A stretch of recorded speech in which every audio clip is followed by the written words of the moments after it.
আসসালামু আলাইকুম। আজ আপনাদের সাথে শেয়ার করব খুবই লোভনীয় চিকেন বিরিয়ানি রেসিপি। আশা করি সবাই আমার এই রেসিপিটি পছন্দ করবেন। চিকেন বিরিয়ানিটি তৈরি করার জন্য আমরা সর্বপ্রথম একটি কড়াইতে তেল দিয়ে তেলটা গরম হয়ে আসলে পেঁয়াজ কুচি দিয়ে পেঁয়াজটাকে সুন্দরভাবে ভেজে নেব। পেঁয়াজটা ভাজা হয়ে আসলে এর মধ্যে আমরা আদা বাটা দিয়ে দেব। আদা বাটাটা একটু ভাজা হয়ে গেলে আমরা ধুয়ে রাখা পোলাওর চালটা এখানে দিয়ে দেব। আমি এখানে চাষে চিনা গুঁড়া চাল ব্যবহার করেছি, আপনাদের যেটা পছন্দ সেটা ব্যবহার করতে পারেন। আমার জানা মতে সবাই কম বেশি আপনারা বিরিয়ানি খেতে পছন্দ করেন, আর এটা হচ্ছে আমার একান্তই ব্যক্তিগত তৈরি করা রেসিপি।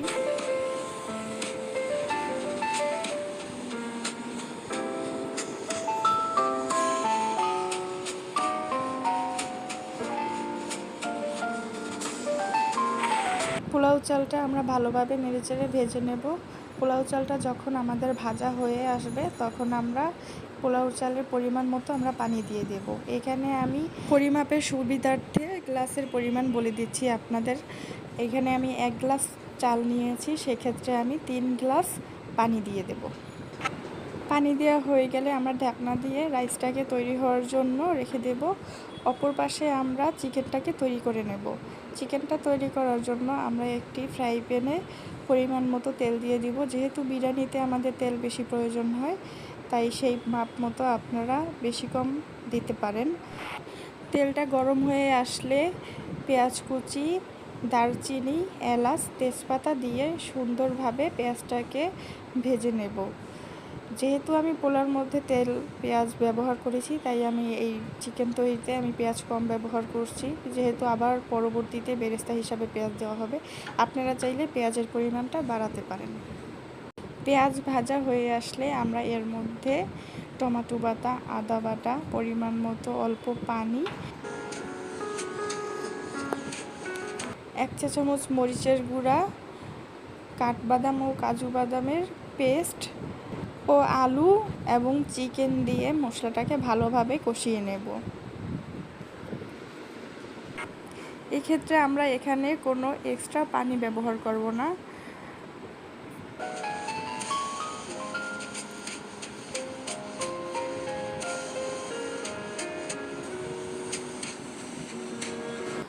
যখন চিকেনটা হয়ে আসবে তখন আমরা এর মধ্যে 1 চা চামচ চিকেন বিরিয়ানি মশলা ও হাফ কাপ টক দই দিয়ে দিব।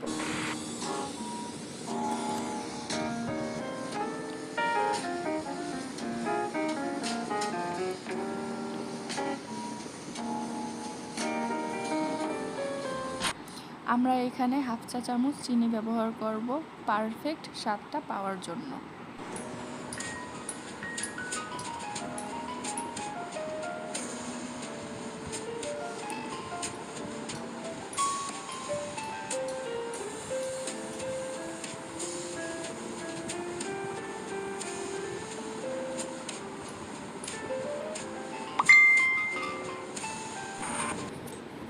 চিকেনটা হয়ে আস্তে আস্তে আমরা দেখে আসি আমাদের রাইসটা কীরকম হয়েছে।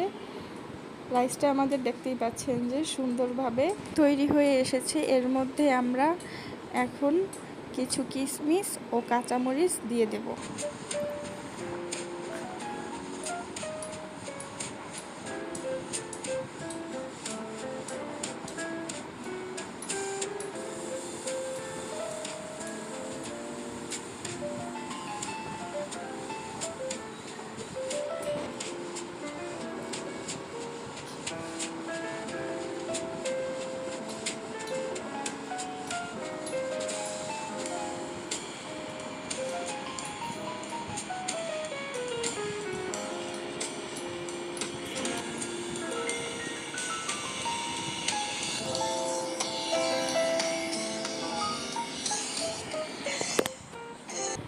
ইতিমধ্যে আমাদের চিকেনগুলো হয়ে এসেছে। এখন আমরা রাইসের মধ্যে একে একে আলু ও চিকেনগুলো দিয়ে ভালোভাবে নেড়েচেড়ে মিশিয়ে নেব।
রাইস এবং চিকেনটা ভালোভাবে মিক্স করা হয়ে গেলেই হয়ে গেল আমাদের মজাদার চিকেন বিরিয়ানি।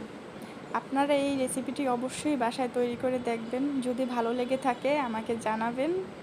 আশা করি আপনার ফ্যামিলির সবাই পছন্দ করবে। সবাই ভালো থাকবেন এবং আমার জন্য বেশি বেশি দোয়া করবেন যেন আপনাদের জন্য আরও ভালো ভালো রেসিপি নিয়ে আসতে পারি। আজ এই পর্যন্তই, আবারও দেখা হবে নতুন কোনো ভিডিওতে নতুন কোনো রেসিপি নিয়ে। আল্লাহ হাফেজ।